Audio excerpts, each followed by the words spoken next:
anak-anak, semoga semuanya sehat ya hari ini. Nah, kembali lagi nih di hari Kamis ini, kita akan belajar mengenal cara menanam sayur cesim. Setelah kemarin anak-anak sudah mengenal sekilas tentang ciri-ciri, manfaat, efek samping, serta juga masakan yang dapat dibuat dengan bahan sayur cesim, hari ini kita akan belajar tentang bagaimana menanam sayur cesim. Menanam sayur cesim dapat dilakukan dengan mudah dan hasilnya dapat kita panen dalam waktu yang cukup singkat. Mengapa saat ini kita perlu belajar dan juga mempraktekkan cara menanam sayur cesim ya anak-anak? Karena saat ini kita semua sedang berada dalam masa pandemi yang sudah berlangsung cukup lama dan belum juga berakhir. Maka mari kita ikut berpartisipasi untuk mewujudkan ketahanan pangan dengan cara menanam sendiri bahan makanan yang kita perlukan. Nah, berikut ini adalah langkah-langkah yang dapat kita lakukan untuk menanam sayur cesim. Langkah yang pertama adalah kita siapkan lahan untuk menanam sayur cesim.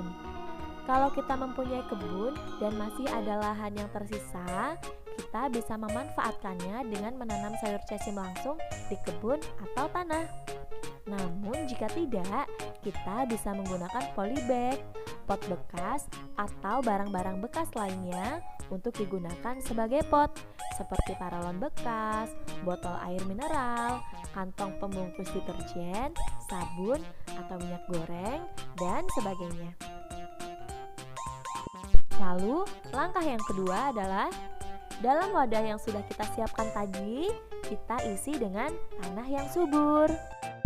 Langkah yang ketiga adalah setelah tempat untuk menanamnya telah siap, kita buat lubang kecil dengan jari kita pada tanah tersebut. Lalu langkah yang keempat, kemudian kita masukkan 2 butir biji sayur cesim dalam setiap lubang. 2 saja ya anak-anak, jangan terlalu banyak supaya dapat tumbuh cesimnya. Dan juga jangan lupa tutup lubang yang berisi biji tersebut dengan tanah.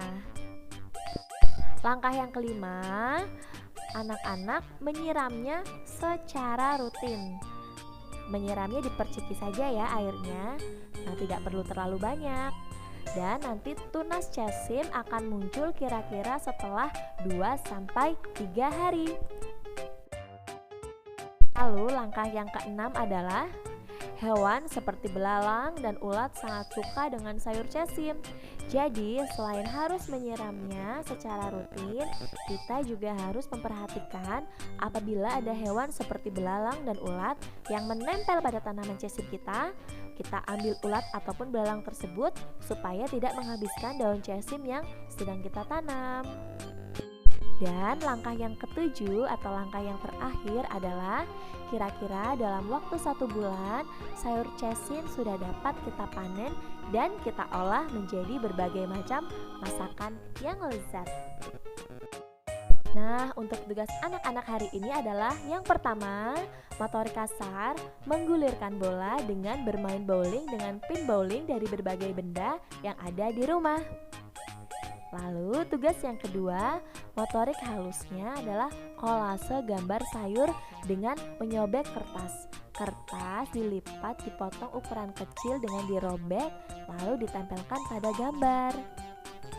Dan tugas yang ketiga, kognitif, membedakan konsep berat ringan dengan menimbang beberapa jenis sayuran yang ada di rumah, menggunakan timbangan bila ada, atau timbangan buatan sendiri.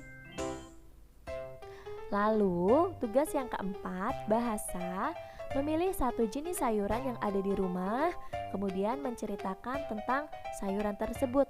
Misalnya warnanya apa, bentuknya bagaimana, bagian yang digunakan sebagai sayur apa, masakan yang dapat dibuat, dan lain-lain. Dan tugas yang terakhir adalah seninya menyanyi lagu Ayo Makan Sayur. Nah anak-anak, itu adalah tugas untuk hari ini.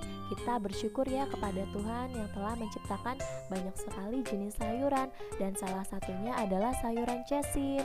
Dan kita juga dapat dengan mudah menanam sayuran tersebut untuk bisa kita manfaatkan. Nah, terima kasih anak-anak.